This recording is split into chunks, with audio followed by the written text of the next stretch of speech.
Kaum muslimin dan muslimat rahimani wa rahimakumullah, bagaimana kita berbakti kepada orang tua yang sudah meninggal dunia? Di antara kesalahan anak ialah mereka menganggap bahwa kewajiban berbakti kepada kedua orang tua ialah ketika mereka masih hidup saja. Padahal ya, ketika orang tua sudah meninggal dunia masih ada kewajiban kita berbakti kepada kedua orang tua. Dan cara kita berbakti kepada kedua orang tua. Ada salah seorang pemuda datang kepada Nabi, ya Rasulullah, ibuku sudah meninggal dunia. Apakah boleh masihkah ada kewajibanku berbakti kepada kedua orang tuaku, kepada ibuku? Nabi mengatakan iya. Bagaimana cara berbakti kepada kedua orang tua? Yang pertama, engkau mendoakan kedua orang tuamu. Ini di antara bentuk ya berbakti kepada kedua orang tua, dan ini yang paling harus kita lakukan. Orang tua, ya orang yang orang tuanya sudah meninggal dunia, maka kewajiban dia tetap harus selalu mendoakan kedua orang tuanya. Bukankah Allah Subhanahu wa taala memerintahkan kepada kita, wa qur rabbirhamhuma kama rabbayani shaghira. Katakanlah, ya Allah, sayangilah kedua orang tuaku sebagaimana mereka menyayangku di waktu kecil. Ini perintah dari Allah agar seorang anak itu selalu mendoakan kedua orang tuanya. Ya, dan tiada yang paling bermanfaat bagi orang yang sudah meninggal dunia melebihi daripada doa. Ini yang paling bermanfaat. Maka di antara hadis Nabi Shallallahu Alaihi Wasallam beliau menyebutkan, idza matal insan inqata amaluhu illa min salasah.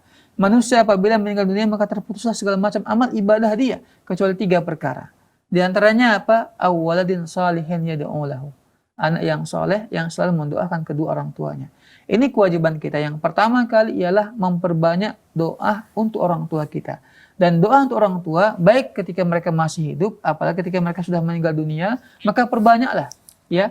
Dalam sebuah hadis Nabi mengatakan bahwa ketika Allah Subhanahu wa taala mengangkat derajat hamba Allah yang soleh di surga, maka ditanya, ya Allah, kenapa diangkat derajatku? Maka Allah Subhanahu wa taala mengatakan kepada dia, karena anakmu selalu mendoakanmu. Maka ucapkanlah, perbanyaklah kita mengucapkan Rabbighfirli wa liwalidayya warhamhuma kama rabbayani shaghira. Sering kita mengucapkannya. Ketika teringat dengan orang tua kita, teringat dengan keluarga kita atau orang tua kita, dalam sujud kita, dalam doa kita, dalam keseharian kita, teringat dengan mereka, bacakanlah doa Rabbighfirli wa liwalidayya warhamhuma kama rabbayani shaghira. Dan di antara bentuk berbakti kepada kedua orang tua ialah kalau kita punya harta, ya kita sedekahkan sebagian harta kita dengan niat ya untuk pahalanya untuk kedua orang tua yang sudah meninggal dunia. Termasuk juga ya kita menyambung tali silaturahim orang tua kita. Ketika mereka punya teman akrab atau punya adik, punya abang, ya kita sambung tali silaturahim kita dengan mereka. Atau juga dengan cara kita itu menunaikan nazar mereka. Kalau orang tua punya niat dahulu ketika dia mengatur masih hidup, mama ingin bernazar, ya bertekad ingin naik haji ataupun umrah. Kemudian orang tua meninggal dunia, maka di antara bentuk bakti seorang anak untuk orang tuanya ialah dia tunaikan hajat orang tua yang tersebut. Nazaran tersebut dia tunaikan hajinya ataupun umrahnya. Wallahu ta'ala alam.